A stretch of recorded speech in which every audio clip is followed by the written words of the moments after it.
Live from Avondale, welcome race fans one and all back to Green Flag TV, where this afternoon we are gearing up for more racing action here from Avondale, Arizona. Welcome to the Phoenix Raceway into round number 4 of the SRA IEL Truck Series. My name is Ramble alongside Luke Smoody. We're bringing you all of racing action from start to finish here on this fantastic Saturday night. Lucas, we swing out to the West Coast and we jump down into the Arizona desert where we're about to race around this track. Tempers are going to get hot over the next 130 laps. We are in Phoenix, the first short track of the season. The last two tracks we went to, of course, being Vegas and Old Atlanta. It's a complete switch up from the quick pace nature of those tracks. We're going to slow it down a little bit in a shorter track that's much more about car control than it is about momentum. This race is going to be a big one this afternoon. 91 degrees Fahrenheit on the track, even though it is 8 o'clock p.m. and the sun is all but fully set behind the grandstands. Minimal wind as well means not a lot of crosswinds for trucks to contend with here this afternoon, but look at the humidity. It may be a little bit warm, but it is dry, and that means these engines could be looking to run a little bit hot as well. Yeah, it is fairly warm out there. Still pretty decent from some of the temperatures that we can see. I mean, we were seeing 123 degrees track temperature starting the race last night in the ZTRL, of course, at Texas. So 91, definitely not bad, but yeah, super low humidity. Gonna make this track very not slippery for these drivers, and there will definitely be a lot of grip available for them today.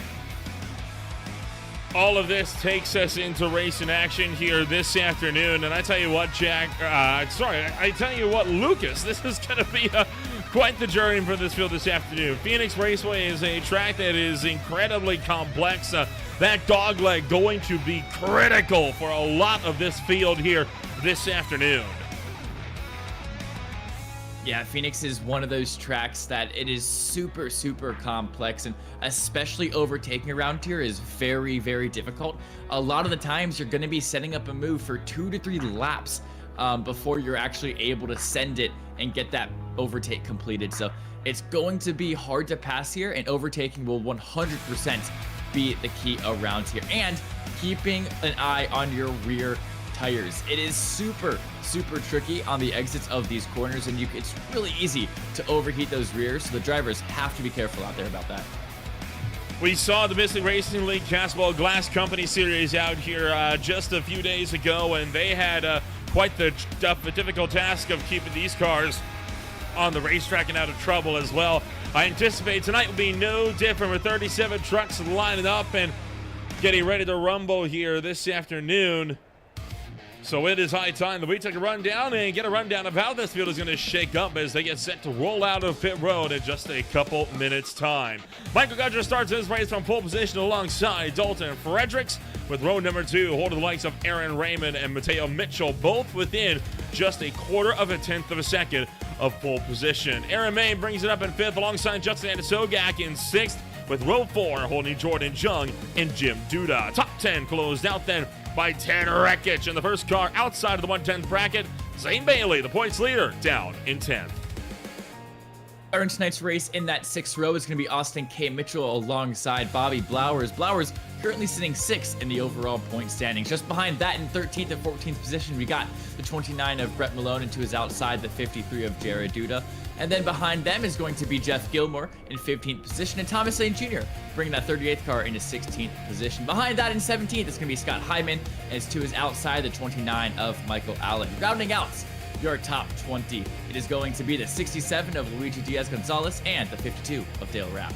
21st place on the grid, you got James Yerger alongside Elliot Kandra on row number 11, with row 12 holding Dylan Wilbers and Paul Witt. Row 13 brings up Alex Romero. He is alongside Dan Witt, half a second out from pole position, with Thomas Davis back in 27th alongside Robert Amaral, and then it is going to be the number 22 of Joshua Jernigan alongside Joshua Burke down in 30th. Starting this race from 31st, we're going to have Anthony Lane, and to his outside, Cody Witt in 32nd position. Now almost a second off of the pole position time, it's going to be Dean Earhart in 33rd position, and then with not a single time on the board, Jacob Malone. Behind that, Ryan Wayne, John Porta Jr., 35th and 36th, and your final car on the grid in 37th position is going to be Kevin Roy. So the bottom 5 trucks not putting down qualifying times here this afternoon. Everyone else, though, is just lined up and ready to go. And boy, that is a sight, isn't it? 37 stock trucks lined up, gearing up to go racing. A few drivers, though, have missed the call. So that's going to lead to some shakeups here in the mid-pack. Yeah, I mean, what a sight. I am definitely nervous for this race. I'm going to hope that we can keep it green for a long time, but with this many trucks around such a mechanically difficult track in such a narrow and tight short track, it's going to be difficult. But I say it so much on this channel, there's nothing I love more than green flag racing and good strategies panning out well. So I would love to see these guys keep it clean out there tonight. Looks like a few drivers did not get the memo to get that field rolling, so outside line's got to hustle and want to form up. You're going to have Scott Hyman and Bobby Blowers both starting this race from pit road. Those will lead to, again, some more shakeups on that outside line. The IRC pace car, though, is down into pit road. And we are happy you're joining us for more racing action here on Saturday night as the field will make their way to the front straightaway, and they're not as packed up as you would anticipate. They may have waved this start off as they make their way through the final couple of corners. We'll find out in just a couple of minutes here, won't we? Yeah, they did. They have waved the start off to give that outside line time to reform. Yeah, and I think that's definitely the right call with all the people you have on that outside lane trying to make their way out of that really awkwardly curved pit lane. And the fact they weren't able to do it in time, definitely the right thing to delay it. Just get the pace car back out there. And also, as you IELs and people starting from the pit lane is going to create super awkward gaps in a couple of the lanes. So definitely put a pause on the race and make sure we get it right the first time. They're going to make their way out of turn 2. And we'll try this again here. They'll work into 3 and 4. And we're still happy to join us racing action here on a Saturday night. They'll work into the O'Reilly Auto Parts restart zone. And it is once again time to get the party started. Let's go, go, go in Avondale!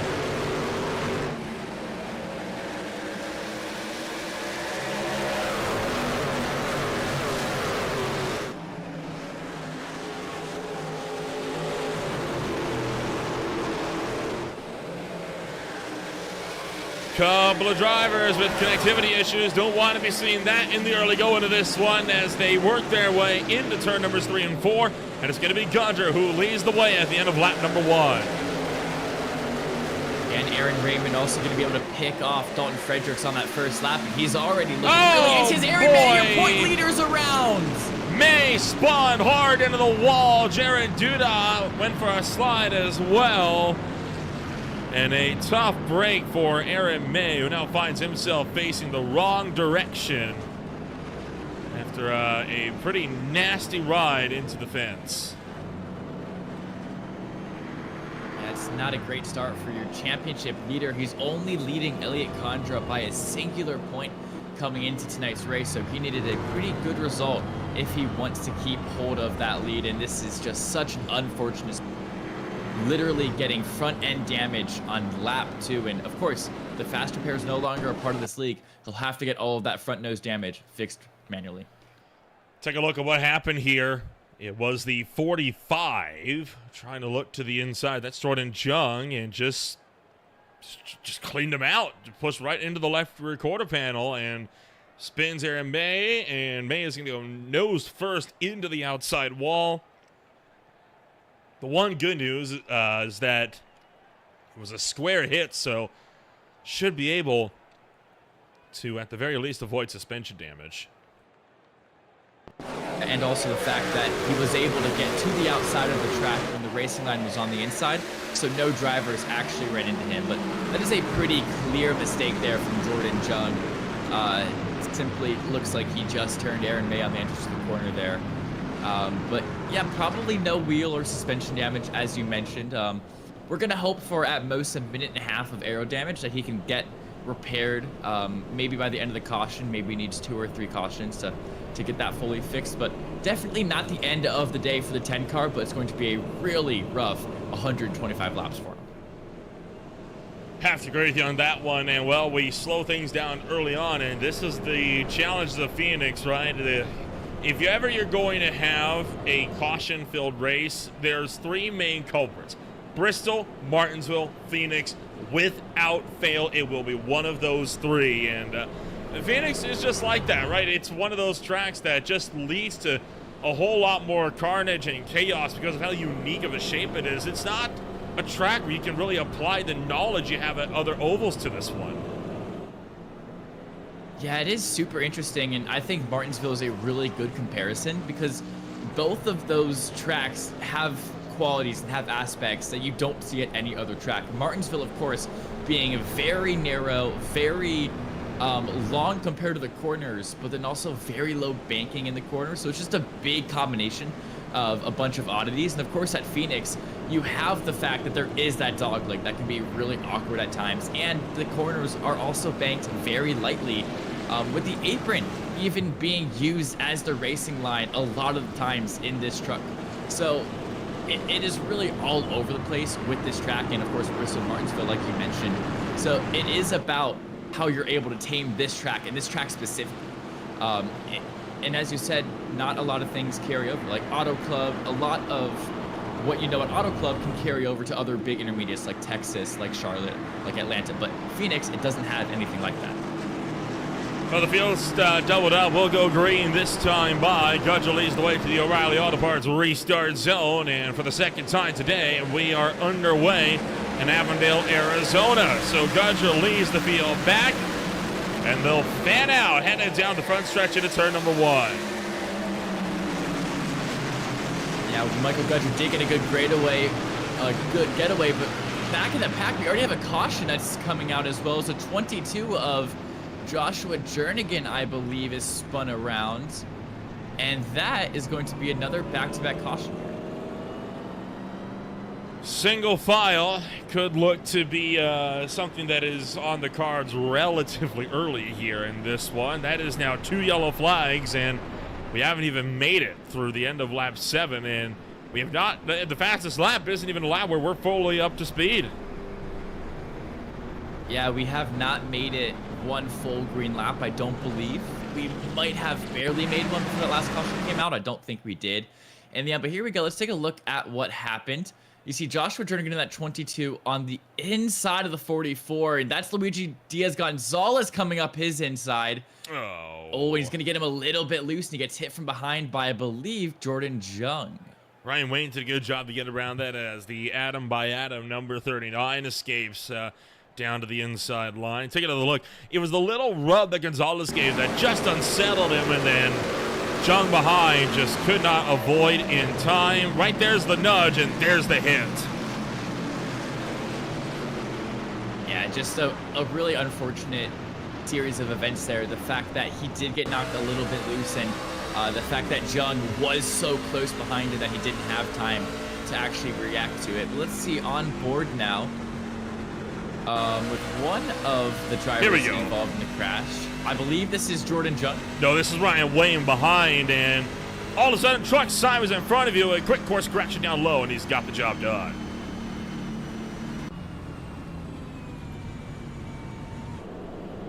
Good, solid effort, and we are headed back, right back to it.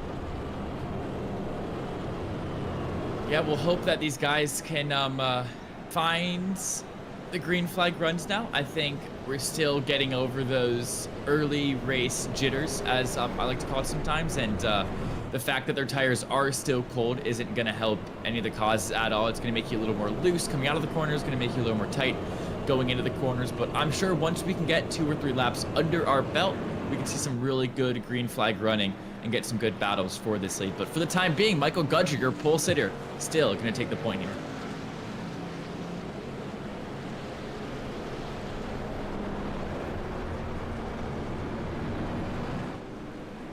Lights go out aboard the iRacing pace car. Gudger and Raymond will remain 1-2, and we will get set to duke it out We'll see if we can get a full lap in this time by. We still have not been able to get one up-to-speed lap. We were managing to get to lap 2 for caution number 1, and we didn't make it to turn 1 for the second yellow tonight, and we'll see. Third time's the charm. You know what they say. We'll see if that rings true this time around.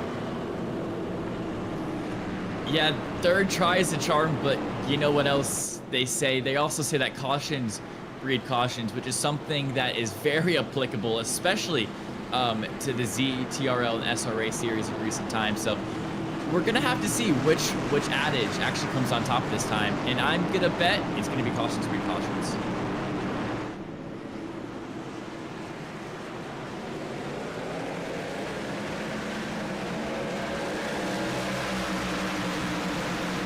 Green fly back in the air. Michael Gudger taking off as the field hightails it towards turn 1. Aaron Raymond looking to the inside. A huge launch down to the inside line for Michael Gudger, trying to see if he can fend off that Black's tire number 6.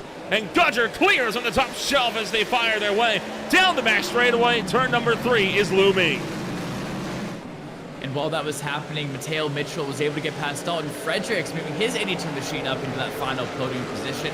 Although Fredericks isn't done yet, he's looking for the inside through the dog leg, but he's going to have to back off, entering turn 1. Aaron Raymond sliding way up the racetrack as Michael Gudger continues to retain the top spot. Mateo Mitchell hot on the heels of the top 2, but right now Raymond is not letting Gudger breathe as they make their way into turn numbers 3 and 4.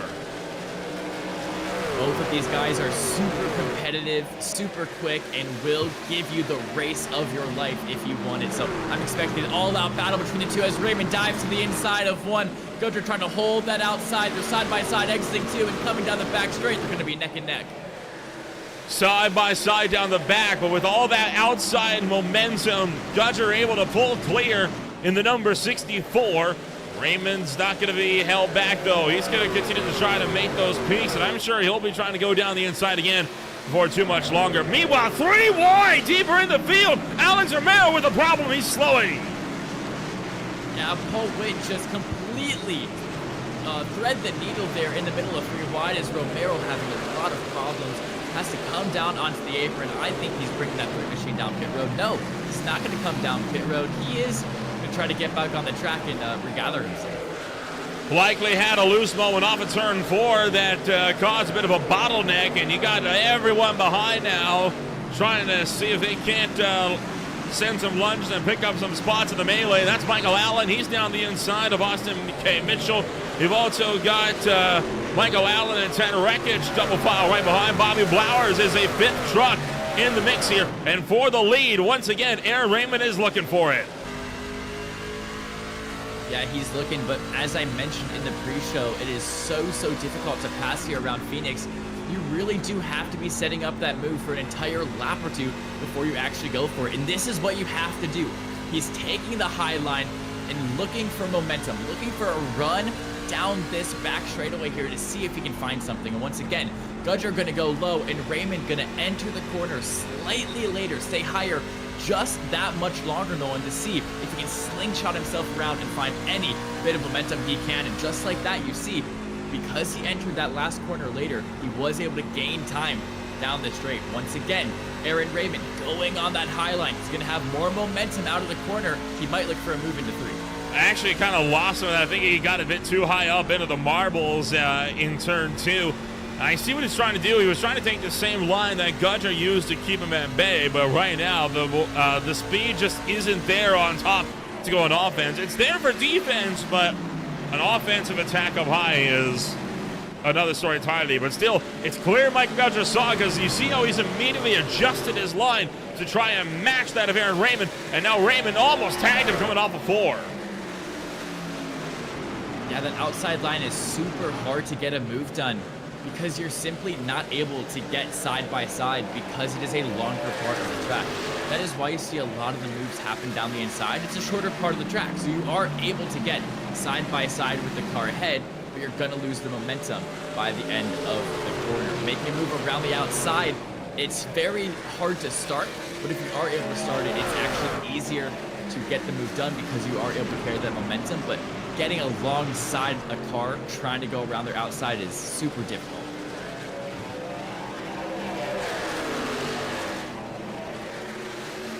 No signs of slowing down. Mateo Mitchell has entered the fray, one of the rookies entering this season, trying to poke to the inside line as Mitchell will seek to, oh boy, I thought for a moment he was going to take out Aaron Raymond. They're out of turn 2, decides against it though. So Mitchell remains in lockstep with the top 2 runners, and right now Raymond again not able to find an advantage. To the inside, meanwhile, of Bobby Blowers goes Michael Allen. He's trying to pick off 18th. Yeah, and just ahead of that, it looks like Jeff Gilmore as well, looking for the move onto Elliott Contra from that 11th position. They have Dylan Wilbers ahead of them to keep them company, but it doesn't look like Gilmore is going to be able to find anything here. You see 4th and 5th place, just behind our top 3 battle. You have Dalton Fredericks and just Anna Sogak. Anna Sogak started this championship off in the lead after winning Daytona International Speedway, but since then, he has dropped all the way down to 11th or 12th position in the standing, so he's got a lot of room to make up if he wants that lead back. But here we go, Michael Gudger defending on the outside of Raymond's. Raymond again having a poke to the inside, and now they've got to worry about Aaron May, the points leader entering tonight, and now going 1 lap down with all that front end damage. Aaron May is lacking any kind of top end pace, but despite we see him now struggling to keep that car underneath them. Raymond now again, a huge look to the inside line, and a big slider. Michael Gudger throws the over-under, and just like that, Gudger's back to the point.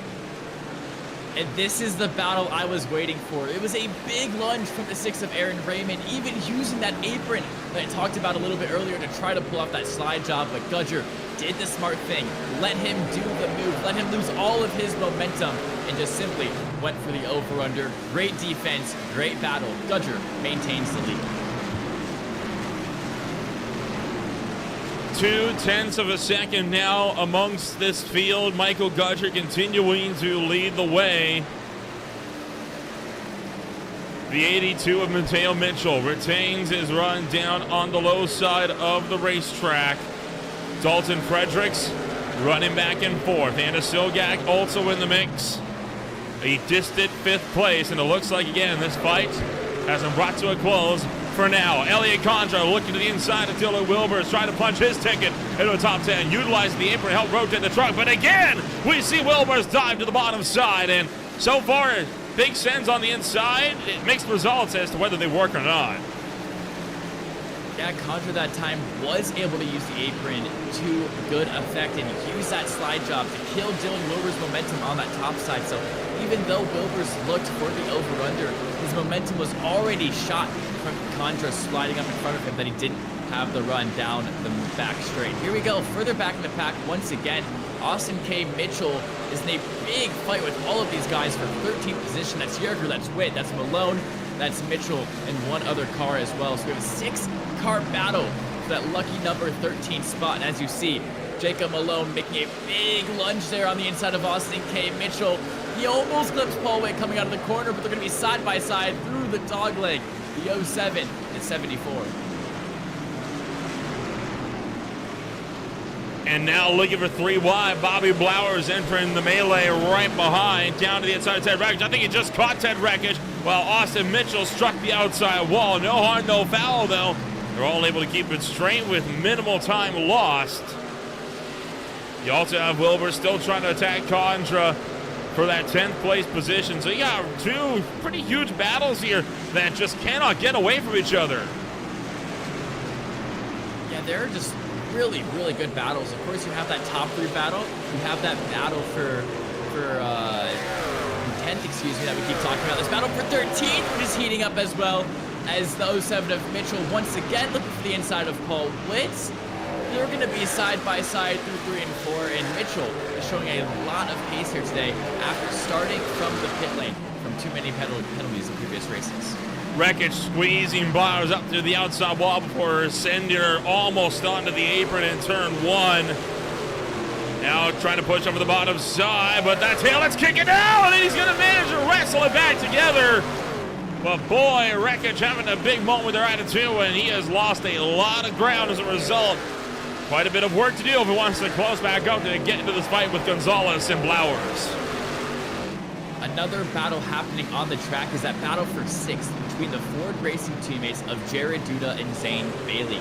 Bailey is one of the big names in this league, and I expect him to get past his 53 car very, very soon, because that 20 machine, he is in 4th place in the standings, and he's looking to improve himself and maybe even take that championship first, as Michael Gudger still trapped down in 7th at the moment. Zane Bailey currently in 3rd. If Bailey has a good race here today, he definitely could take control of the point standings. Here we go, the live standings graphic on the screen here. Elliot Condra, if the race ended right now, would take the lead by just 2 points over this 20 machine of Zane Bailey.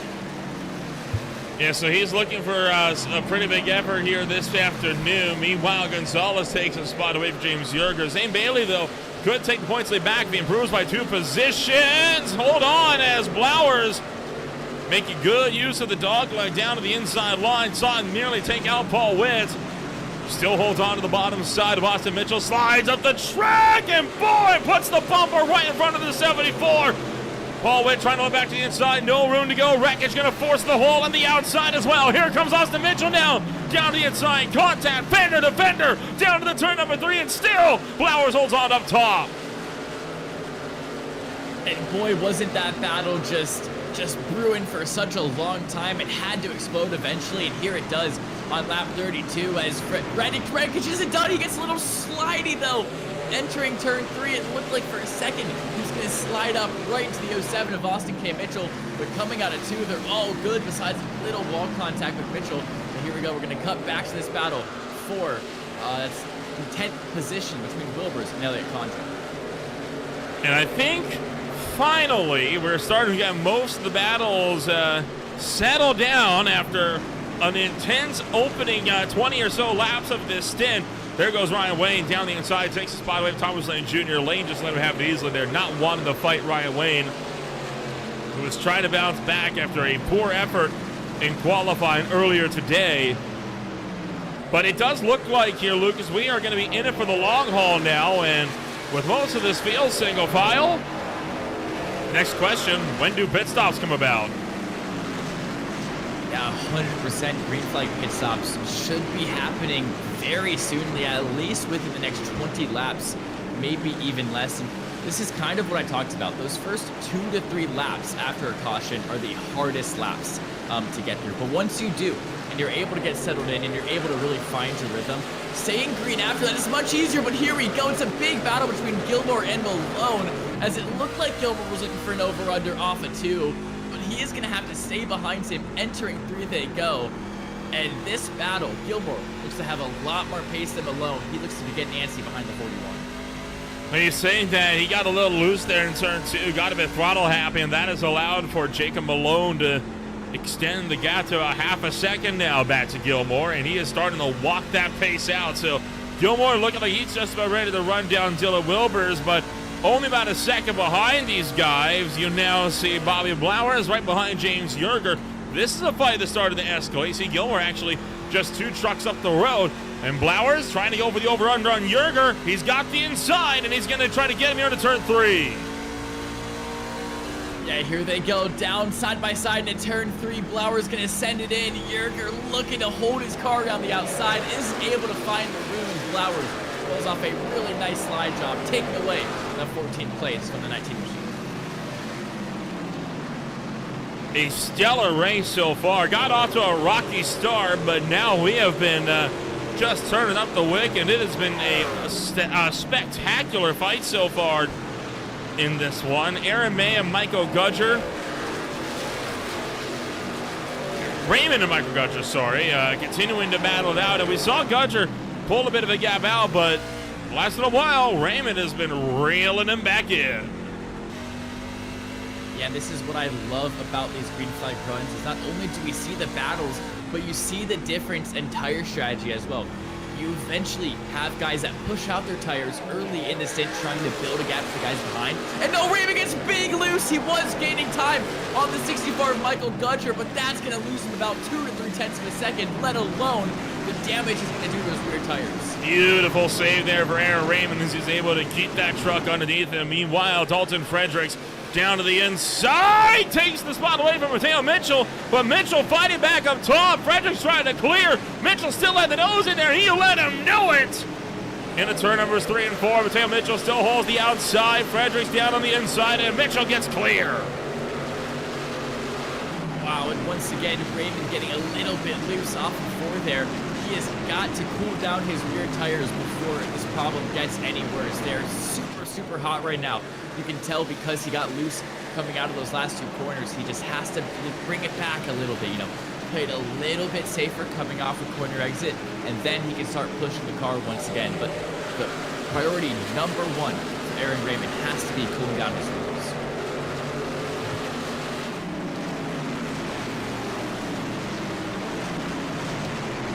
90 laps to go. Mitchell holding the outside line as Fredericks is poked in with him, while the rest of the pack getting set to go back to war. And it did not take long for Mitchell to try to find the inside of Aaron Raymond. Caught him quickly. I think Raymond may have had another problem coming out of turn 2 that has allowed for these 2 trucks to reel in the gap. Fredericks looking for the inside, but Mateo Mitchell looking to cover him off, and Fredericks can't get his nose down the inside. Yeah, this battle between 82 and 000 is going to keep continuing on, but here we go. I don't know if you saw it. Aaron Raymond going to be the first car to duck down to pit road. So it looks to be about 42 laps is the margin of field here for some of these guys. Maybe Raymond, though, it looks like he's going for the undercut strategy. I think he's worn out a little bit of his tires, but the caution comes out, and Raymond might be trapped a lap down. Not sure what the caution was for. Maybe Alex Romero. But whatever it was, it looks like it was likely a single truck incident and fairly isolated. Let's try to get a look, and we'll see if Romero was indeed the case. He did take a tow to pit road immediately after the yellow flag came out, so I think that might tell a story. Oh? Huh? Did he DC? I don't know. Whoa! Holy cow! Well, that'll do it. There's a yellow. That caught me completely off guard. So how did that happen? That was on the front straightaway. So clearly a huge bit of netcode there for Alex Romero. And likely got run through, put into the wall, and flipped upside down. And that one was bad. Whoever ran him through has no idea it even happened, and it doesn't have any damage. Yeah, I simply think it's one of those weird things where he got DC'd, and then in that period of being disconnected from the race, he got hit by another car, or iRacing thought he got hit by another car and just sent him flying in the air with really nothing actually happening. It's just one of those freak iRacing moments that we've all grown accustomed to and used to. But it is going to bring out the caution, and I was worried Aaron Raymond might get trapped a lap down, but he unironically timed it perfectly to where he's going to take over the lead of the race now. There's a problem with this. Raymond did not, he had to, he couldn't stop in the box. He actually had to drove straight through, and he had to do that because if he pitted, he would have lost the lap and then been trapped there. That was the only option he had when the yellow flag came out, so that's why we see him coming back down pit road now for actual service. Gotcha. So yeah, it was not a lucky timing for Raymond, as I thought. It was a very, very unlucky timing. It's actually the worst possible timing. Yeah, 100%. Because now, I think it's slightly better than it could have been, because if it came out after he already done his pit stop, he would have been trapped a lap down. At least this scenario, he's on the lead lap, just in dead last place. But still, super, super unfortunate timing, literally the lap after he came down pit road.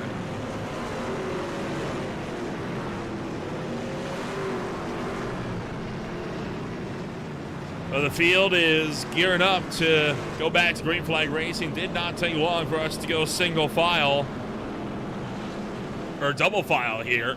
Now, we had a couple of back-to-back cautions to kick off the afternoon, but then we got a pretty sizable, 40-lap run. Are we going to get that here once again? I don't know. The question on my mind is what happened to Michael Gudger? He was leading all of the race so far, entered the pit road in first, is now down in 23rd position. Likely poor time in the middle of the bed. It was a similar situation to Aaron Raymond, and that would be the result of having to pit while under the yellow flag. So that's just my guess on that one, based on the fact that we barely saw him anywhere in the field, and his pit time is comparable to everybody else that we saw on the grid, right around 47 seconds in the box. So that's the only way you can really swing it. And we're not going green.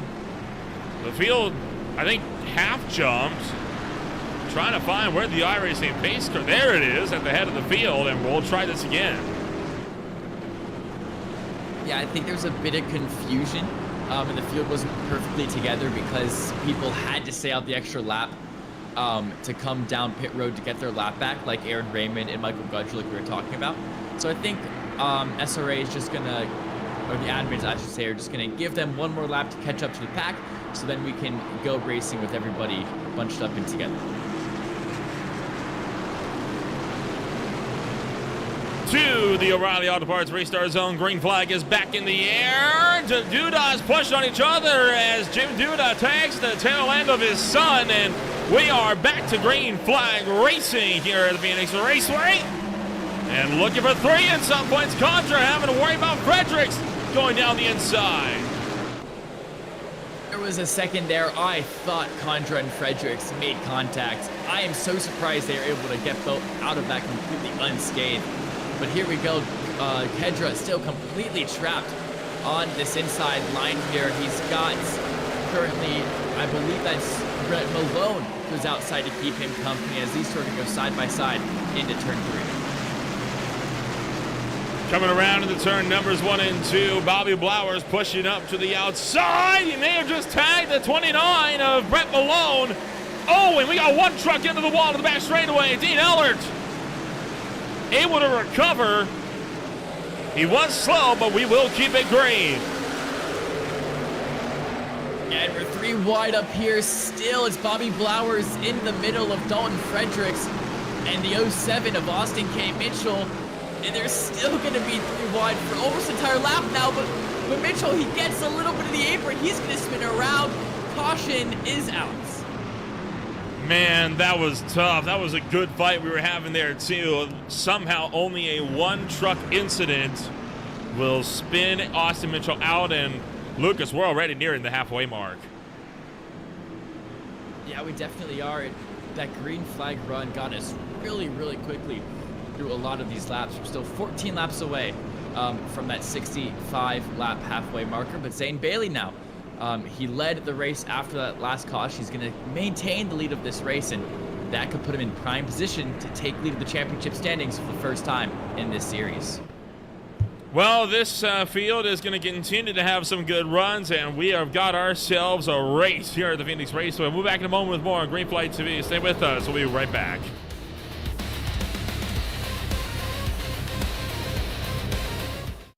Racing isn't easy, but experiencing it is. iRacing puts you in the driver's seat with the industry's leading sim racing game. Drive on laser scan replicas of the greatest racing circuits from around the world. Go head to head against other drivers chosen by skill-based matchmaking to ensure competitive racing at every level.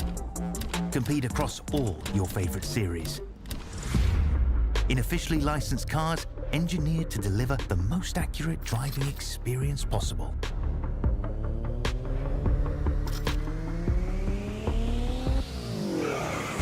Join a race or host your own with players from across the globe. Race against the computer or in a league with friends. Feel the thrill behind the wheel. Visit iRacing.com.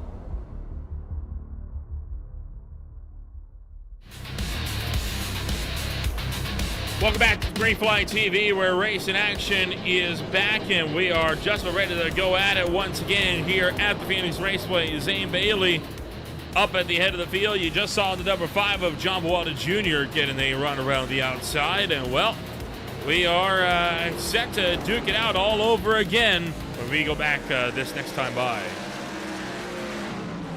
Yeah, it's been a really good race up to this point. We have had 4 cautions, but luckily they were very far apart from each other.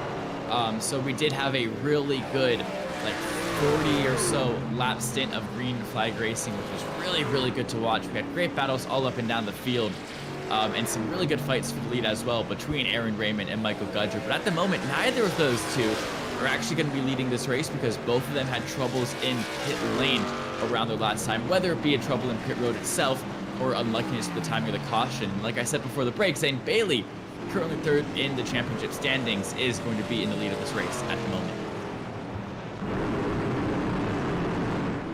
Field's going to make their way into turn numbers 3 and 4, and we'll try this again. Green flag run did not last long last time. It was for a single truck spin, and we'll be back to it this time by, oh, look out, that whole outside lane is stacking up. So is the inside from about Jim Duda on back, and that's going to create a mess here coming into turn 1. Yeah, it still really hasn't fixed itself as Dalton Fredericks is still trapped 3 wide in between Gonzalez and Wreckage. Oh, there goes trying to see how Raymond's Raymond. Around. And so is Layton Jr. and Dale Rapp as well. It's the big one here in Phoenix. Yes, sir. That is, 9, 10, 11 trucks bottled up on the back straightaway, and yet again, did not take us long to slow this race down one more time. And it was, as you say, Aaron Raymond who brings out the yellow flag. Take a look. And once again, it is the fact that these first 2 to 3 laps are the hardest parts to get through after the caution. But here we go. It's going to start with the 39 of Ryan Wayne and Aaron Raymond. And it's just a simple fact of 2 cars trying to move into each other. And it's just never going to work out. Boy, Kevin Roy took a shot from the back end as the 33 drove underneath him. That was Thomas Davis that got into it pretty heftily. This will be at speed.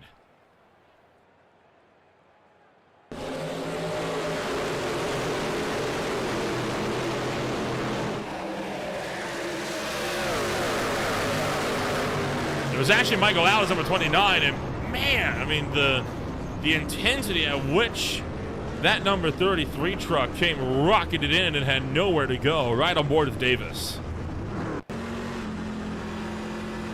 Yeah, on board with Davis now. One of the cars that arrived to the accident just as it was conspiring. You can see the smoke instantly comes in. He has absolutely nowhere to go and takes a massive shot to his front nose. From above.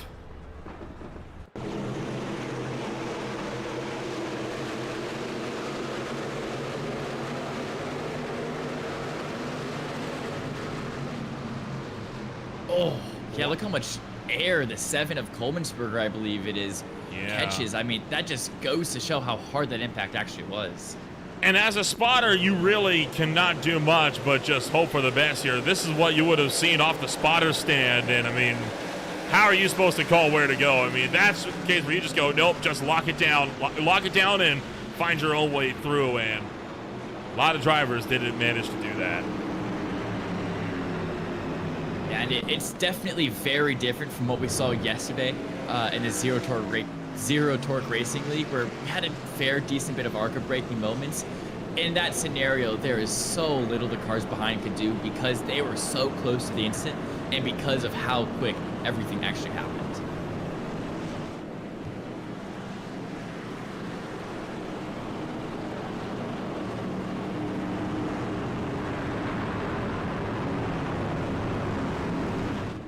Well, the field is going to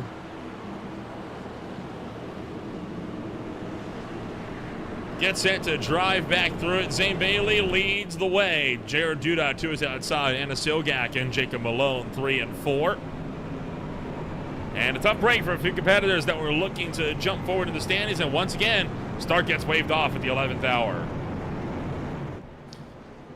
Yeah, it is very unfortunate for a few of those drivers, but 2 of the drivers who are really, really good, have had a lot of experience in the SRA past and proved themselves earlier on in the season, but had some misfortune a couple weeks ago, are both Zane Bailey and Justin Anisogak. Of course, these are both drivers I've mentioned before, but in case You've forgotten Justin Anisogak was actually a winner at Daytona and led the championship for the first 2 weeks of the season before dropping back to 12th before this race started. A good finish here definitely catapult him back up the standings into a position that he would want to be. And of course, Zane Bailey, your defending championship, of course, winning the Truck Super Speedway Blitz that we put on just before this series. He's currently in third, and a win here tonight would definitely secure him a good spot in the top 3 of the championship.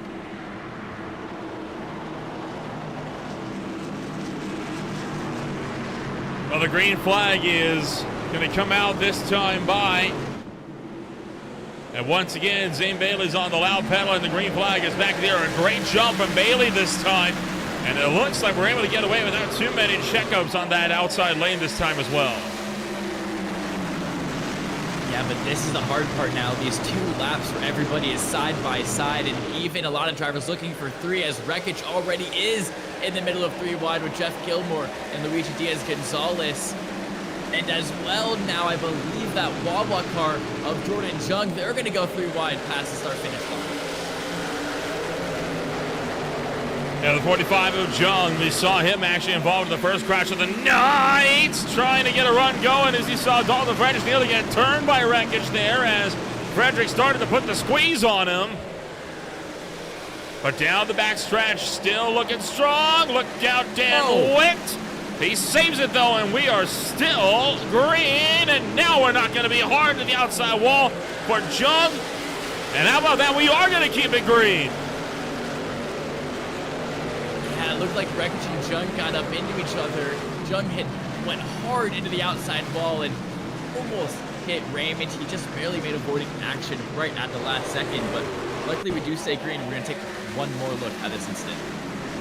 Just a quick check back, and yeah, Jung comes across the nose of Jung, and bam, a brutal hit into the outside fence. And well, they are still racing like it's a green-white checkered on the restart here. Luigi Diaz-Gonzalez down the inside of Brett Malone. And the Battlefield 6, number 029, making a good run on that top lane, but he catches the wall. And the one thing I'm really watching for in this restart is how Michael Gudger is able to cut his way through this field as overtaking is really hard here in Phoenix, but you saw Ted Wreckage come out of nowhere from off screen. It looked like he was about to barrel into the 00 of Dalton Fredericks. It doesn't happen, luckily, but these 6 cars are having an absolute brute force fight here for 8th position. And again, this is Phoenix racing. It's hard to break away from your battle pack, especially when you're side by side like this. Because of how multi-groove natured this racetrack is, Jim Duda continues to fight out Paul Witt, just forces the issue and chops the nose, and realistically, that's how most passes are finished off here. It's just when one driver has finally had enough, goes for an extra big lunge, and then parks it right in front of the bumper to force the other driver to lift out. And as you can see, Jordan Jung forced to come down pit road after contact with Wreckage to repair some of his damage. And here we go now, the 29 of Brett Malone looking down the inside of Paul Witt. They're going to be side by side out of 4. Once again, passing through that inside line, it's so much easier said than done as you simply don't have momentum. And if I'm Michael Gudger, I am thinking, how am I ever going to get past this absolute mess of cars in front of me to go back for that race lead that I had for most of this race so far? Halfway home, this time by 65 down, 65 to go, and still Bailey leads the way from Jared Duda, but Duda is hot on his heels and looking to close the gap. Dalton Fredericks has been getting more elbows out as well. Look at this huge send down the inside of the 29 of Brett Malone, but still Malone rips the top lane, and I think finally Fredericks going to be forced to yield while Raymond dings off the door of Ryan Wayne just behind them. Gudger now actually getting passed by Aaron Raymond. Those 2 cars battling heavily for the lead earlier in this race. Now they're both forced battling for 15th position as unfortunate circumstances happen for them both. But Raymond now looking to get past Ryan Wayne. He does make the move, and Gudger wants to get past as well, but the 82, Mateo Mitchell, is saying not today because he took away the inside line from Gudger before having to back out of the move entirely.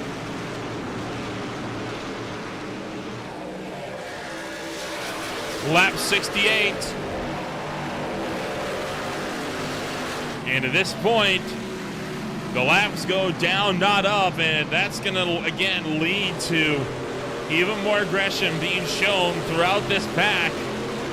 Wreckage push for the inside, contact with Luigi Diaz-Gonzalez, slides it out, he's able to hold it, and Raymond takes 2. And the moment you talk about aggression, we instantly have contact between these drivers here as Aaron Raymond is showing all of the aggression on the table right now. He is trying to cut his way through the pack, and he is taking no victims. He is just, running through anybody that he sees. But you know what? Fair game is fair game. He's driving them. He's making the moves get done. And so far, no caution has come out of it. So even if you want to say he's driving a little bit dirty, the race stays green, and we keep it racing. 60-lap dash. And the 41 of Jacob Malone continuing to hold that inside groove. Justin Anasogak running in third. Jared Duda and Zane Bailey remain the top 2. Malone seeing if he can't get a lunge going, but again, he's going to opt not to and remains behind Anasogak's number 78. All 4 of these guys showing a lot of pace early on in the race. Zane Bailey and, of course, Jared Duda are Ford Racing teammates. But here we go. Now we're watching the battle between Wreckage and Gonzalez on board with Michael Gudger, currently 7th position in the standings. As the 64 machine looking for the inside of his 27 teammate. They're going to go side by side through the dogleg. Gudger looks like he has a little bit of a run. Might look for a lunge into turn 1. He is. But does he have momentum? Does he have the room? He does not. We're going to be side by side exiting 2. Ted Wreckage able to pull back in front and all but clears the 64 just about. He was only a couple inches away from getting that nose clear to chop down to the inside. So Gudger's going to maintain his momentum on the bottom lane. But at this point, Wreckage with a bit of help from the 82 of Mateo Mitchell allows 27 to remain even in 1 and 2. Gudger with a big throw to the inside. He is desperately trying to pull the slider, but Wreckage doing a fantastic job on playing defense. Yeah, he's really doing a fantastic job of holding that outside line, not allowing Gudger to get any momentum on him.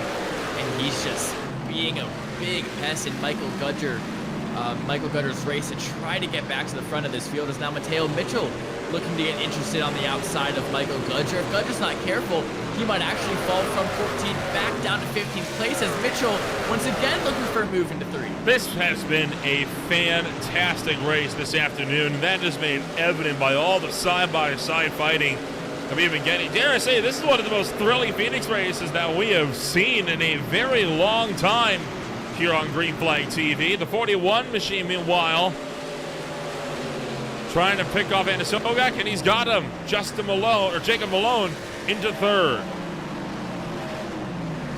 And it's definitely been the most interesting race of the SRA IEL Truck Series this season so far. Of course, Atlanta being an absolute caution fest, and then Vegas after that being just an absolute slugfest. This is a race where there's not been a lot of cautions, but there also has been a lot of really good battles. So that's both of those aspects you want for a good race. And here we go, still on board with Jim Duda versus Bobby Blowers. Duda looking for 6th position. He's going to send it in. The lunge into turn 3. It's just not going to pan out. He's not going to have any momentum coming through the dogleg. They go. Duda is going to have to file back the line. Right behind them, yet again, Brett Malone under 5 for Luigi Diaz-Gonzalez, and they are a cork in the bottle right now. Look at all the trucks packing it up behind them. Ted Wreckage looking to the inside of Gonzalez as well. You have Gudger, Mitchell, Wade, Gilmore, Allen, all in the mix in one long battle train headed up by that number 29. And at the moment, Ted Wreckage and Gonzalez cannot find a way through. Absolute single file nightmare for some of these guys, as Fredericks actually looks like he follows Paul Witt into the wall as this entire battle for 8th goes all the way back. So I believe that's Dylan Wilbers, who I can't actually see what place he's in, but he's in that back part of the top 20.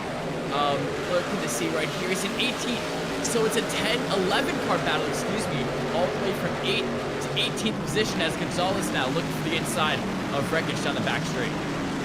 The side-by-side between Gonzalez and Wreckage has allowed for Malone to start to build more of a gap at the head of the field, exactly what he was hoping to see. Meanwhile, Wreckage pulls that outside lane, and Gonzalez will look to try to pinch him off. You still have Michael Gudger, of course, trying to follow his teammate through in the fray. Gudger all the way up to the outside line. Wreckage clears the 87, and here comes Gudger trying to take the same line. Yeah, Gudger now has the outside line of Gonzalez as Fredericks gets really loose, has to go to the inside, exiting turn 2 there. He's going to get absolutely freight trained by Wreckage, by Gudger, by Gonzalez, by Mitchell, and by Ryan Wayne. Fredericks losing about 5 or 6 positions from one critical mistake. He was able to hold it, though, and he did not get any other drivers, so we will remain clean and green. A fight for the lead started to develop as well. Zane Bailey being held up by Anthony Lane. That's a lap truck. Jared Duda's right behind him, and you also have Jacob Malone.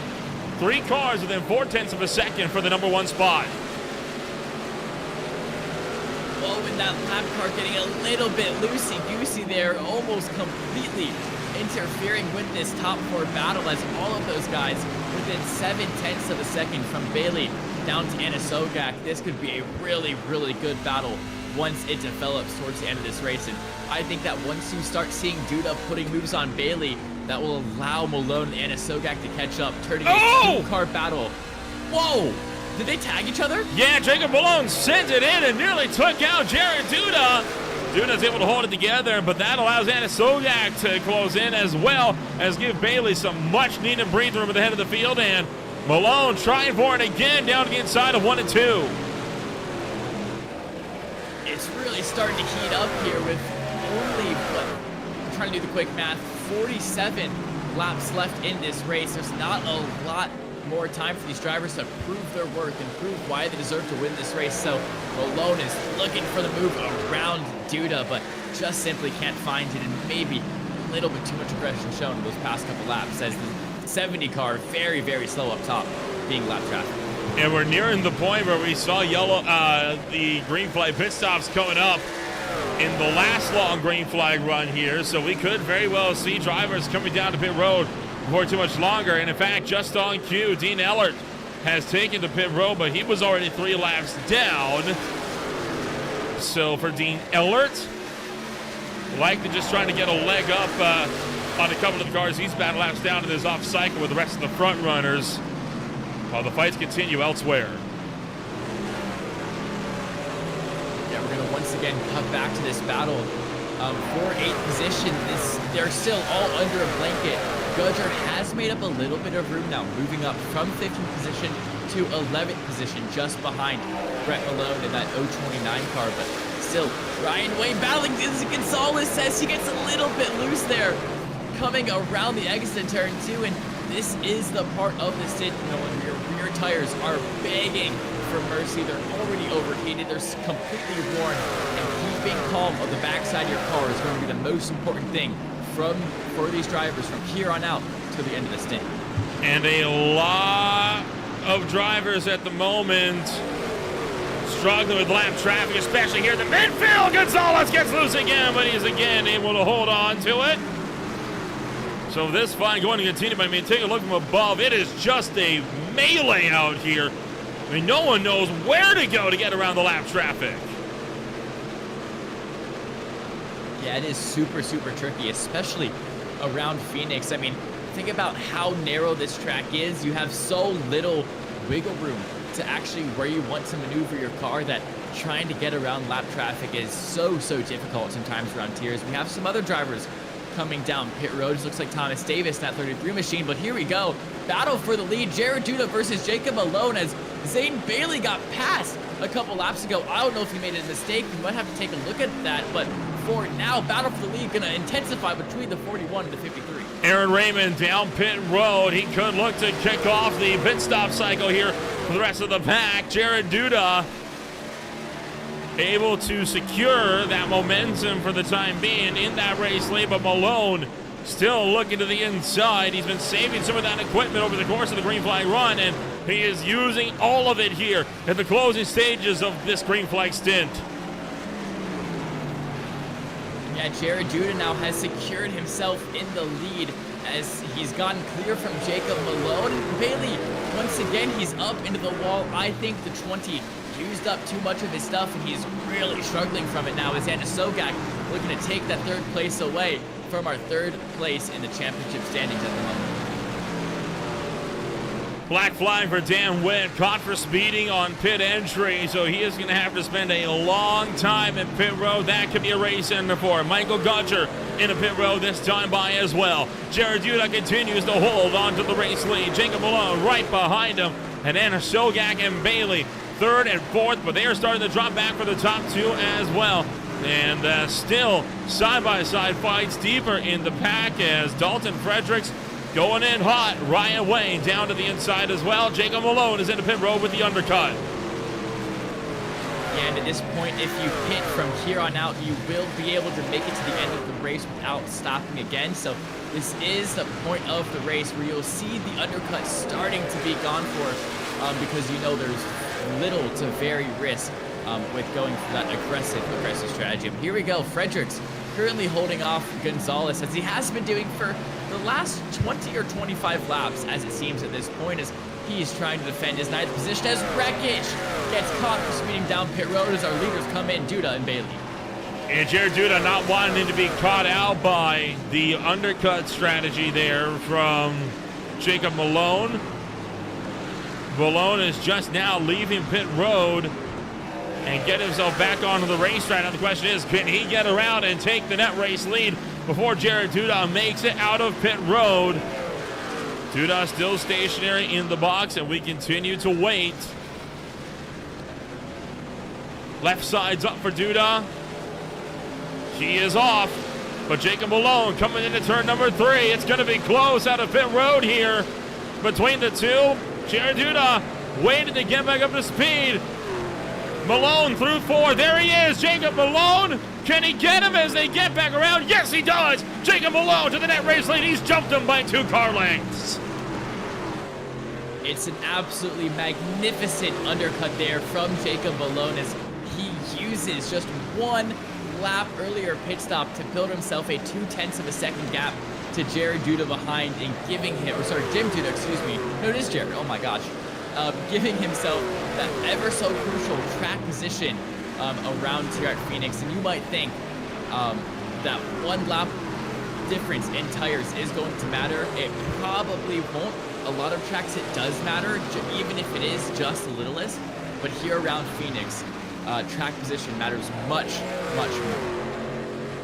Condra and Blowers, meanwhile, fight it out for what is round of the on-track race lead, but they all have yet to come down pit road, so they're gambling on the yellow flag coming out and giving them some free spots here at the end of the day. And so long as they don't get overtaken and unlapped by Malone, that's going to be the case. But Condra couldn't go any further. He's into pit road. Yeah, now these guys that weren't playing the undercut game, but the overcut game, either hoping that a caution comes out, trapping the other cars that pit down a lap, and you're able to really, really benefit off of that. Or maybe they are going to play the overcut game. It's not one that's often used here a lot at Phoenix because fresher tires just doesn't win to track position simply because of how hard it is to pass around here. But I think Gudger was just, or not Gudger, but Condra was just hoping that a caution came out. Unfortunately for him, none did, so he's going to have to take his pit stop really, really late, and he's going to lose a lot of on-track time and on-track position because of that. And you see the field still cycling through. We still have everybody in the top 4 has not come down to pit road. And they're made on the racetrack. Bobby Blowers, this time bias coming in right as he gets unlapped. And in fact, I think Bobby Blowers is going to be losing a lap here as a result of that decision to go extra long. James Yerger will look to lose a lap as well. Same story for Gilmore and Jernigan. They are begging for a caution to save their race. And there it is! Caution comes out right at the perfect moment for drivers like Yerger. They'll drop back to 13th. But look at how many are trapped a lap down. Yeah, this is going to completely shake up the running order, Nolan. I have actually zero predictions of who could be in the lead after this caution comes out because so many people are on different strategies. Whether you're a lap down and half pit, a lap down and half in pit, lead lap and half pit, or lead lap and half in pit. There's so many different opportunities and options for what can happen. But let's take a look at what actually brought out this caution. It looks like Amaral on the 70 machine getting a little too close to the apron and boom, ouch, smacks that inside wall. That is a hard hit into the inside wall, and that's going to slide him all the way around. You see the nose a bit disconnected. He probably broke the left front suspension.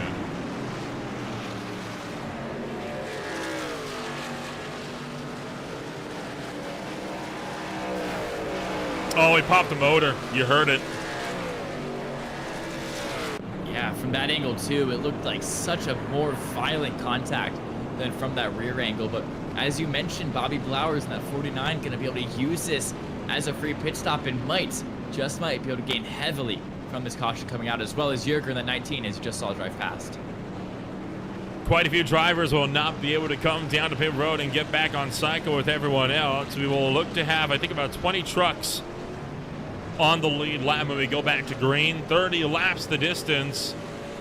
Aaron Raymond out in front. So the yellow flag out once again here at the Phoenix Raceway. And this race could be a bit of a doozy coming to the checker flag. And I do think now would be a good time to maybe tell the folks of Green Flag TV what we have coming up on the channel. I don't have everything off the dome, but what I do know is that we have a great race tomorrow, or Monday night, Collegiate iRacing League. Our Collegiate Cup Series is going to be taking on Rockingham, the next gen, for the first time ever for that league. That's going to be a great race. Do not miss that Monday at 9 p.m. Along with others, the big story to end out the weekend is going to be the Precision Automobile Club Esports at Circuit Zolder. They head back to home turf in Belgium. And while the AM category is all but locked up in the Sunday night Toyota GR86 Championship, the Pro-Am category is right now still locked in about a four-way fight for the title, and it is not going to be an afternoon that you are going to want to miss. So be sure to join us on Sunday for the final race in what has been a thrilling six-race championship to close out our Sunday night road racing series for the time being. High Time Racing, meanwhile, is also out at Sonoma, Mars to Phoenix, alongside the SRA Cup Series, also at Rockingham. From there, PSR swings out to Daytona, and they'll once again be alongside the Beer League with PSR, kicking off a new season this Wednesday. And of course, don't forget that next Friday as well, if you are a fan of those next-gen cars, ZTRL going to have their final race of the round of 12 in their Cup Series. That is going to be at the Charlotte Roval, 55 laps of that intense road course. Do not miss that out. We're going to see who are the 8 drivers that make their way into the round of 8 to see who fights it out for the championship floor.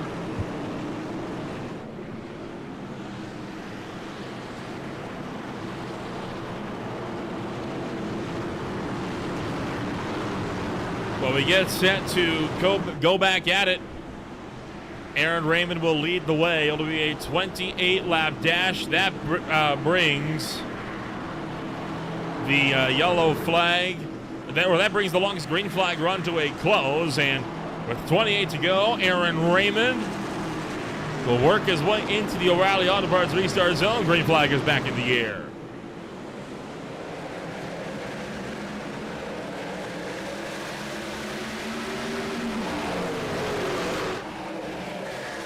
So far, so good. A stellar fight throughout most of this field as they cruise down into turn numbers 1 and 2. Oh, look out, Bobby Blowers being put 3 wide with Jeff Gilmore and James Yerger. Gilmore strikes the wall, and we're going to keep it green still.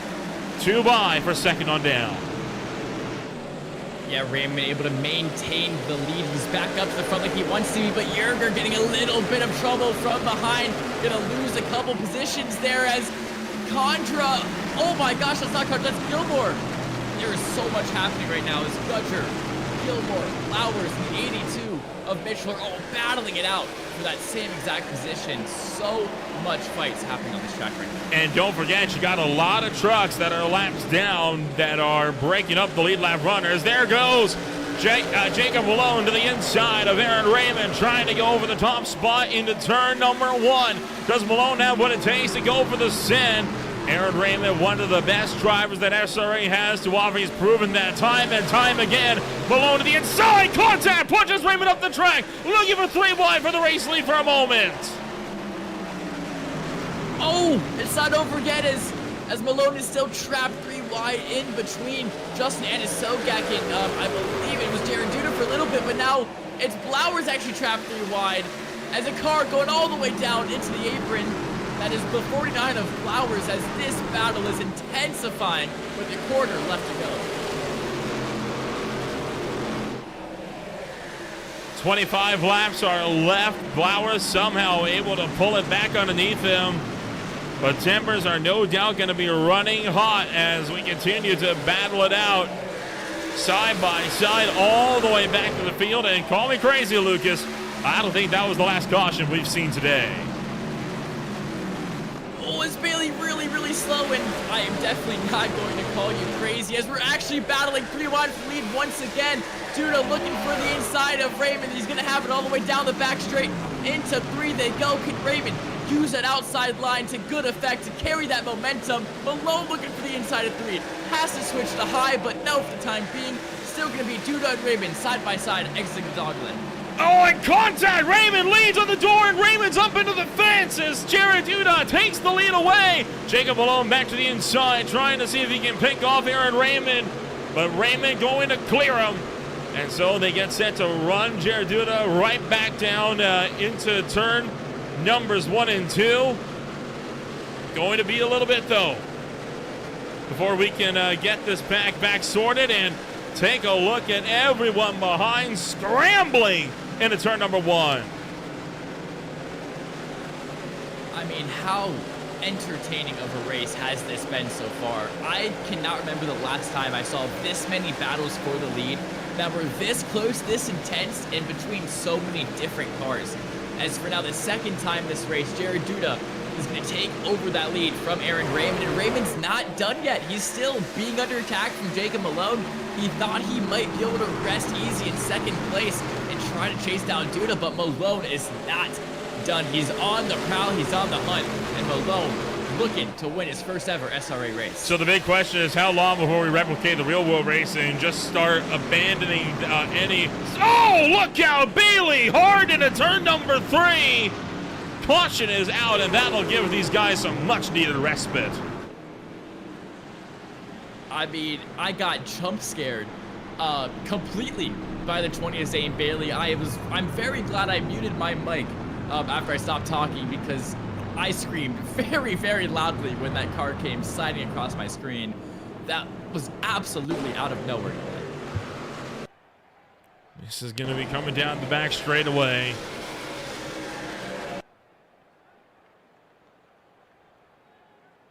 Tagged the back of Gudger. That stacked him up. Jim Duda just plowed through him and just sent him hard into the outside wall. And you saw Jim Duda slide up and back into the fence as well. Yeah, and once again, contact between Ford Racing teammates is going to bring out a caution. I know that it was technically Jim Duda who hit Zane Bailey, but the first contact in that fight was between Bailey and Gudger. Of course, being Ford Racing teammates, but yeah, Duda was just carrying so much speed into that corner. I'd be very interested to ride on board with him and see kind of what he saw and why he was still having that much speed entering a turn. Well, it's not that Jim Duda had so much speed. It was the fact that Bailey scrubbed off so much speed when he got run over, when he ran over the truck in front of him. I mean, that's just all that is. There's not a whole lot that you can realistically do about it. But oh, this yellow flag proving to be it's proven to be a bit of a sore subject, I think, for some drivers. As oh, Duda got hit from behind. Yeah, that's what I was confused about, because, yeah, there was contact ahead, but I could tell there was something off of that 053 car, or truck. Oh, he chopped Wreckage. I think he chopped the nose of Wreckage, and then 4 wide doesn't work, and Gilmore's the one that sent the 053 back into the fence. Yeah, I'm very glad we took another look at that, because yeah, the incident kind of happened in 2 places at once. It was, of course, Bailey making contact with Gudger, slowing Bailey down, and then Duda making contact with Wreckage, speeding Duda up. So Duda got sped into Bailey, who'd been slowed down, which kind of made this perfect storm to result with the caution with 18 to go.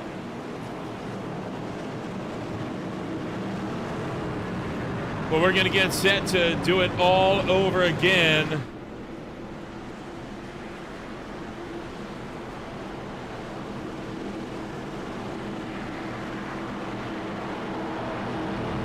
"17 laps the distance," and this aggression that's been building all race long only going to escalate as we enter the O'Reilly Auto Parts restart zone. Jim Duda leads us to green.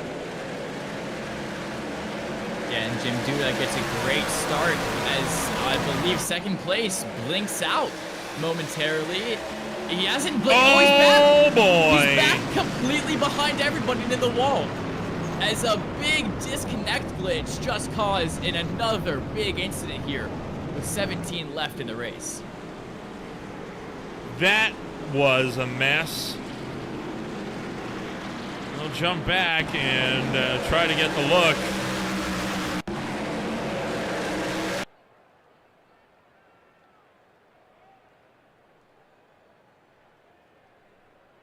So you see, it actually started back with Jim Duda, completely unrelated. Oh. And Duda just cleared himself across the nose of the 41, and it was on. Yeah, I guess I just kind of assumed it was because of Mitchell blinking out, but no, you could definitely see it there. He was all the way up ahead in second place, but this one's just going to keep going and keep going as Thomas Lane Jr. trying to make his way around. Aaron Raymond, your point leader, is going to get involved in that again. And it's just such a rough night here for that 10 machine. He got, of course, an incident on lap 2, and it's still not over for him yet. That was the look at speed, and I mean, it just keeps going all the way down to the turn number 1. A rough break for a lot of folks that were hoping for some good runs this afternoon. It was not so lucky, though.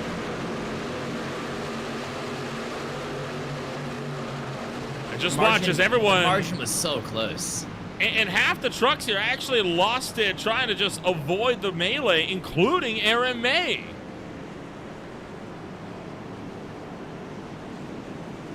Yeah, it feels like that happens a lot with these stock cars, just because they're so loose and like hard to control when you step on the brake pedal like that. But on board with Aaron May now, watch as he hits the brake and just completely loses control of his rear ends. It's so weird, these stock cars. We'll get set to try it again, but we are quickly running out of trucks here. Had such a good green flag run, and it's a shame that it's coming down to a race like this at the end. Yeah, that kind of goes back to what I was saying much earlier in this race, I think 110 laps ago at this point, to where if we're able to get past those 3 laps right after the caution comes out, right after the caution ends, excuse me, if we're able to get past that, that's when we can have some really good green flag racing. It's just those first 2 to 3 laps are so difficult because everybody's packed it together, everybody's racing hard for a position, and they're doing us all with cold tires that are not fully up to temperature and do not give the drivers their full amount of grip. It causes this, once again, a perfect storm for just incidents to happen if drivers aren't careful. And I'm going to be honest, Nolan, most of the time the drivers just aren't careful. Coming back to green flag, this time through 13 laps to go, and boy, if that is not an omen, I don't know what would be, as Jared Duda still leads the way. Mateo Mitchell second. A few rapid fire position corrections at the tail end of the field as drivers try to get themselves sorted, but they are not going to hold them. The green flag back in the air, and oh boy, Mitchell almost jumped it, held up just in time, but that causes a stack up, but they're able to get through it. Yeah, they're able to get through it, but just barely as Raymond almost gets in to Bobby. Blauer's ahead of him. They're actually going to be 3 wide. Raymond on the inside of Yerger. Blauer's getting a little bit loose coming up the track, and Contra now going to be stuck at the bottom of 3. Oh, Raymond into the door of James Yerger. James Yerger sliding out, and Ryan Wayne's going to go around to the tail. Michael Allen collected as well, but we fight. Never mind, we don't. Caution is out. Wreckage hard to the wall. Dan Witt's been turned. And I believe that's Gonzalez that is sideways at the back. Yeah, it looks like the 44 of, I believe that's one of the Wits. 44 of one of the Wits as well. Dan Witt. Got involved in that incident. Dan Witt. There's Cody, there's Paul, and there's Dan. It's going to take me so long to get all of that straight. But yeah, once again, another big accident happening within the first lap after a caution. A tough break for much of the field here on this one. And well, they see Ryan Wayne. It's already in progress here. What the heck even happened to Gonzalez? It kind of looked like Gonzalez already in the wall in front of these guys. There's been 3 or 4 completely isolated incidents here. There goes Wreckage spinning into the inside wall. And remember, the guys that were involved in these past 4 wrecks, they don't have fast repairs. And if they get terminal damage, that is simply their race over. They won't be able to get back on the track. And yeah, Yerger and Gonzalez making contact way ahead of anything that happened behind that also results in a caution. So yeah, 2 or 3 completely separate incidents coming out here. James Yerger took out 3 different drivers right there in that disaster. There's 1. There's 2. And there's 3. Make it 4. He caught Michael Allen as well. Wow. Yeah, that's definitely one of the interesting ones, because it started at 2 different places on the racetrack, so it was just a complete minefield for the guys behind. And yeah, Jared Duda still maintaining this lead with Mateo Mitchell knocking on the door behind, and for the first time in a while, Gudger has remade his appearance back into the top 3. He is definitely one to keep an eye out with his last 10 laps here.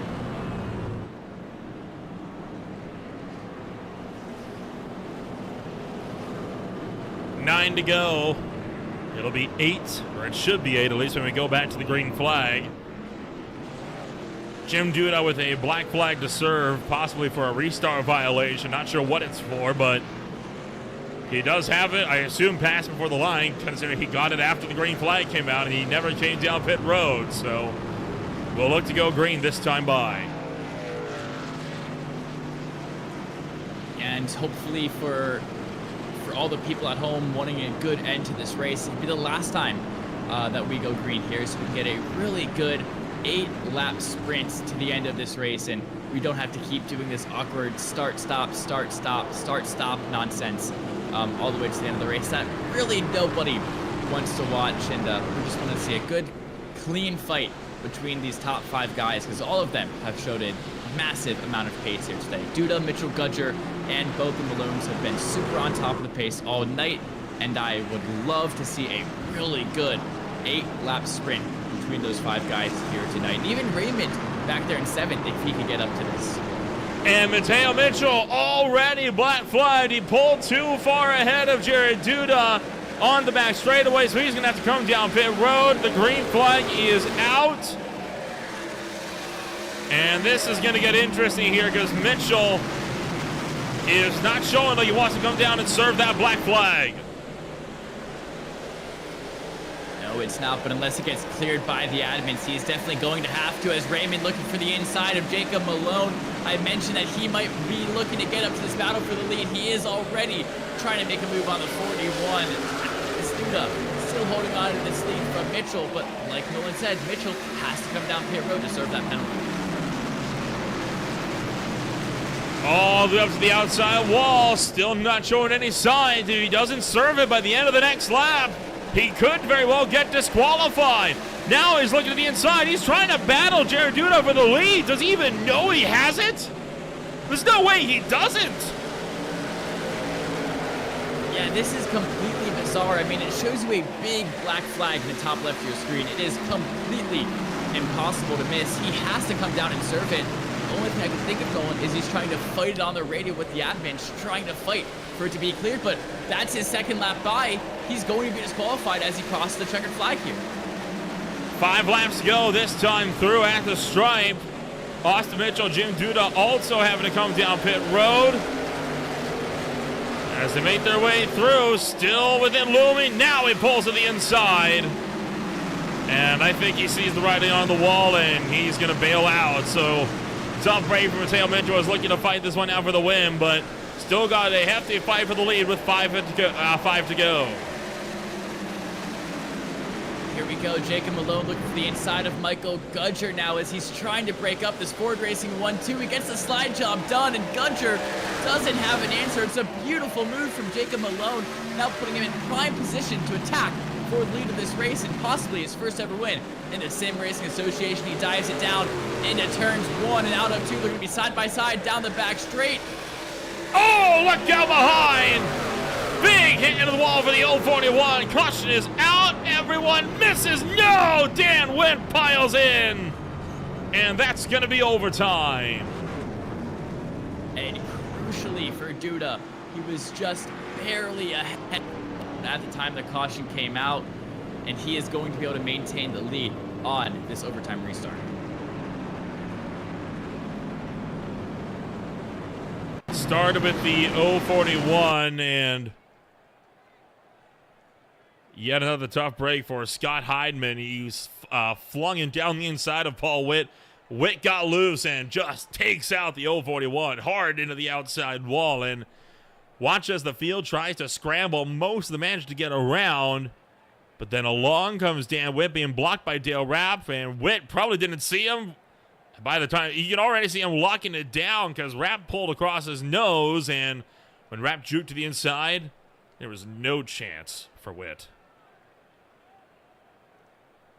Yeah, it's really bizarre how that happened. He was completely blinded by Dale Rapp ahead of him and just wasn't able to get his car slowed in time at all. And yeah, once again, it just looks like Paul Witt a little bit loose, completely on his own, tags the 041. And I mean, why isn't he holding his brakes? Like, I'm actually really confused by watching it. When you're involved in a wreck like that on the track, just hold your left foot down. No reason to be bouncing up and down the track like that. This is with Dan Witt and what he saw.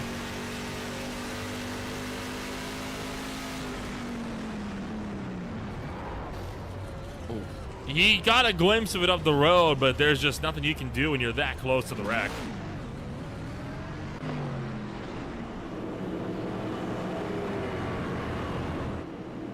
So attempt 104 at overtime here, Lucas. Do you think we use more than one? Oh, I hope not.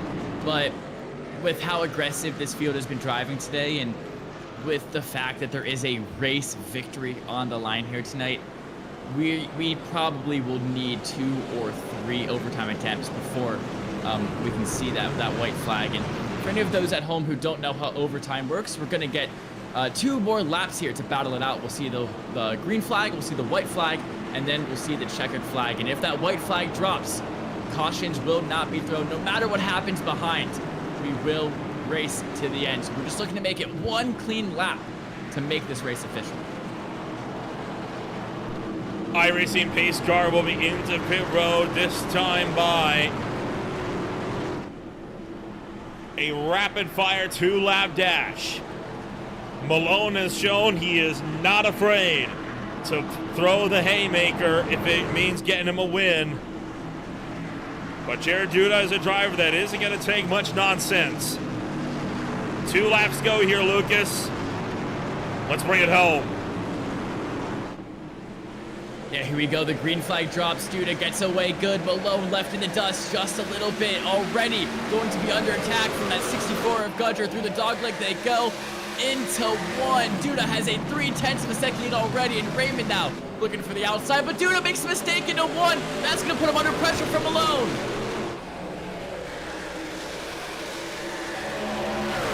Down the back straightaway into turn number 3. It'll be 1 lap left to go at the line. Do they make it to the white flag? The answer is gonna be yes. Malone's got to try to execute something here in 1 if he wants to have a chance.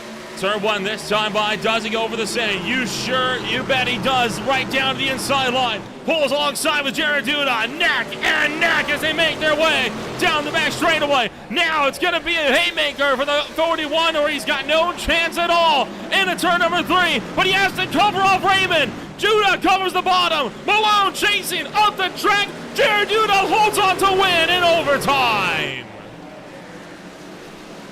What a race. I mean, absolutely intense from start to finish, and Malone simply not able to get it done with 2 to go. And Jared Duda gonna bring home the win for Ford Racing. Big congrats to him, with Aaron Raymond wrapping out your podium in 3rd. Big credit to Malone. He tried, and he could have taken him out on a few different occasions there in that overtime attempt, but he kept that very, very clean. So big props to Malone, the hard charger, up 32 spots. But for Jared Duda, after starting 14th, he can burn it down at the Phoenix Raceway.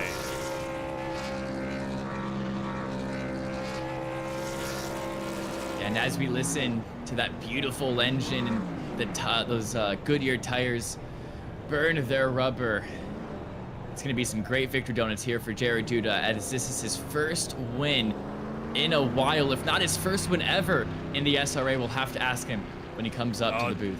Far from his first win in the SRA. He is no stranger to victory lane, but it has been a while since the last one came about. But he's going to make his way. Might be making his way into pit road, so he can try to make his way over to victory lane. Of course, cannot forget that, as Phoenix Raceway, one of the very few tracks on iRacing where you are able to get yourself into victory lane. So he is going to complete his Polish victory lap here. But what a run. And that race had everything.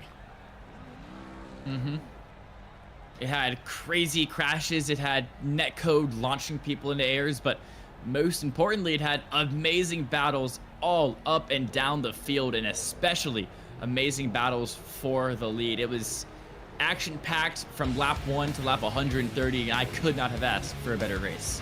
Taking a run down to the official post-race results here. Jared Duda comes home number 1. Jacob Malone second. From there, Raymond back in 3rd. Gudger holds on to 4th. Brett Malone holding on to a 5th place run as well. Then it's Kandra, Blowers, and Sogak, Wilbers, and Gonzalez managing to recover to a top 10. Finishing tonight's race in 11th, you have Dalton Fredericks, followed by Ryan Wayne, Mateo Mitchell, Joshua Jernigan, Thomas Lane Jr., Jeff Gilmore, Michael Allen, Paul Witt, James Zergren, Zane Bailey. Round out your top 20. And from there, it's Bawalda, the last car on the lead lap, Lane, Rapp, Burke, Dan Witt, May, Cody Witt, Jim Duda, Heidman, and Mitchell for the top 30. And your last 7 cars on the field are going to be Dean Earnhardt, Jordan Jung, Ted Rekich, Robert Amaral, Kevin Roy, Thomas Davis, and Alex Romero. Bring it home. Quite the journey that this field had this afternoon, and we will look set to get a chit chat in here to the drivers that finished this race, numbers 1, 2, and 3 at the end of the night. We'll look to kick things off first and foremost with Jared Duda coming home number 1 this afternoon. Jared, a hard-fought fight for you here this afternoon, but you're able to survive to take home the number 1 spot. But boy, you had to work for it today. Yeah, I had to drive the wheels off this thing in the last 30-ish laps there from when we originally took the lead from Raymond there with a little little bit of contact. I didn't want to use him up, but I knew he was on old tires, and in order for me to win this race, I had to get the lead and be the control car on these late restarts, which ultimately is why I won the race. I was able to just capitalize on good restarts and hold the top on some of these guys that were on fresher tires. So I wasn't super fast today, but again, had the speed at the end, and I was really surprised we were able to hold it off on the old tires. We're kind of looking forward to the overall run of this race. You proved that you had a lot of pace underneath you here. Do you reckon you have some confidence that you'll be able to bounce back with more good results like this and contend for a title? I'm not going to contend for a title just because I'm never going to be able to make all the races, but definitely come back and just challenge for wins and have a good time on Saturday nights with the SRA guys, because we've been fill in fields, and it's been pretty good racing. Honestly, this Phoenix wasn't as bad as I expected. So yeah, it's just come out, go for wins, have fun, and just keep on racing. That's what we love to do. And looking forward, what do you reckon about next week's race here? Because that's going to be a doozy as well. Yeah, where's that one at? I'm honestly not sure. You called me. I forgot. I was hoping you would be able to save me on that one when I asked that question. Yeah, if I remember, I couldn't call it. I feel like we're going to Dover at some point, but I'm not really sure what's next. So it kind of depends on if I'm available or not. Hopefully I always can get on for these short track races. Are a little fun, a little more fun than the mile and halves and super speedways for me, just because it takes a little bit more grittiness to drive, a little bit more patience. I was underusing my tires tonight, so that's why I lacked some pace, but I felt like I was pretty good in the long run. So that's ultimately what got us the win. So yeah, I mean, if it's short track, I always try to make the short track races just because they're my favorite. So. Well, it's going to be Texas Motor Speedway next week. Dover is up, but not until the second to last race of the season back in April. So we'll get set to see you out before too much longer. Congratulations on taking home #1, and maybe we'll see you next week again in Fort Worth. Awesome, thank you guys, and shout out to the admin team, the SRA IEL Truck Series. They're working hard while they're trying to race too. So shout out to those guys. It's not easy. And a bunch of big fields here, so there's definitely a lot of work for them to do tonight. So appreciate them and you guys at the broadcast too. I'm excited to watch this one back. Ford Racing and Duda Racing putting together a good truck. This thing was fast in the long run, and I can't thank them enough. And I'm just grateful to be out here racing on Saturday nights. Jared Duda comes home #1, and Lucas, I'm going to pass you on down to Jacob Malone, the hard charger, up 32, and he had one heck of a battle for second. You're standing by with him. Yes, welcome Jacob Malone. Congratulations on the second place, but I'm sure that there's something a little bit more in the cards. Maybe you wanted that first place. Talk us through how you were planning to chase down Duda on those last couple laps. Well, I wanted to be respectful about it. I didn't want to wall dirt or just race dirty. I was trying to be as clean as possible. I was going to drive it in. I really wanted to be alongside by 1 and 2, because if I could be near, like at least alongside entering 1 and 2, I could have won the race hands down. It was honestly just a matter of just making sure everything was where it was, and I just didn't do it. I didn't prepare for this race. I saw that I kind of saw registration still open with like 5 seconds before the end of qualifying. I joined in, never ran the truck. I don't think I've ran the trucks at Phoenix before, but it was a little interesting. No practice, no nothing. He was very fast. I couldn't really do much for him. He was in his own league, I would say, overall. Only car, I mean, I couldn't shift down the third. He did. I was stuck in fourth the whole time. I didn't know how he did that, but he was pretty fast. Yeah, and starting this race from 34th, talk us through how you're able to make up 32 places over the course of the race. I would say just managing my stuff. I was, like I said, I didn't know much going into this race, so I just immediately chose the opening laps as practice, and it helped out. I was able to be very fast in the long run, drive through the pack, kind of get near the 10th place spot all on a green flag run before we had that first main yellow, I'd say, and then it was just onward from there. All right, my final question for you here tonight is: there's anybody you'd like to shout out or thank for the second place? You know, I'd like to thank you guys for putting this on, of course. I'd like to thank good old Luigi D. Gonzalez for putting me on here, kind of showing me that shown me this league.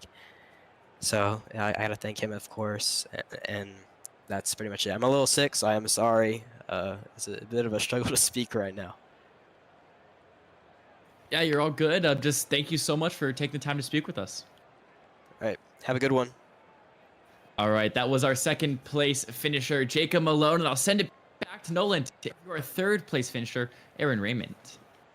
Raymond comes home number 3 this afternoon, and boy, Aaron, you had quite the fight with the Dudas and Gudger, and then, of course, the Malones as well throughout the course of the day. That truck was at the front, then the back, then the front, then the back, then the middle, and you finished this one on a podium. But talk us through what was a roller coaster of a night for that number 6.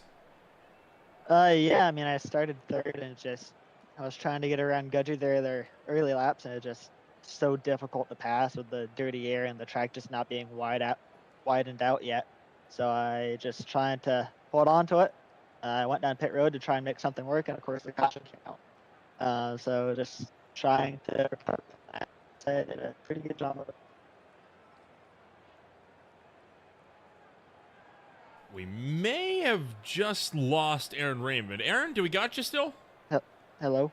There we go. Now we have him back, but obviously it was a tough night for you today, but you're still able to walk out of here with a third place run.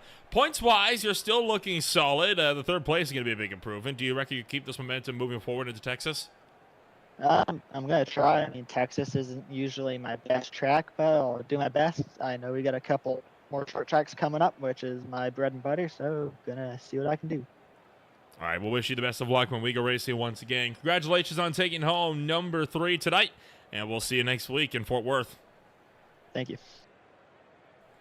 Aaron Raymond comes home number 3, and Lucas, that is going to be it then for us here on Green Flag TV. The Zero Toy Racing League had quite the melee at Texas Motor Speedway to close out their race just last night, and I have a feeling the SRA might not be much different as they swing out there in just 7 days.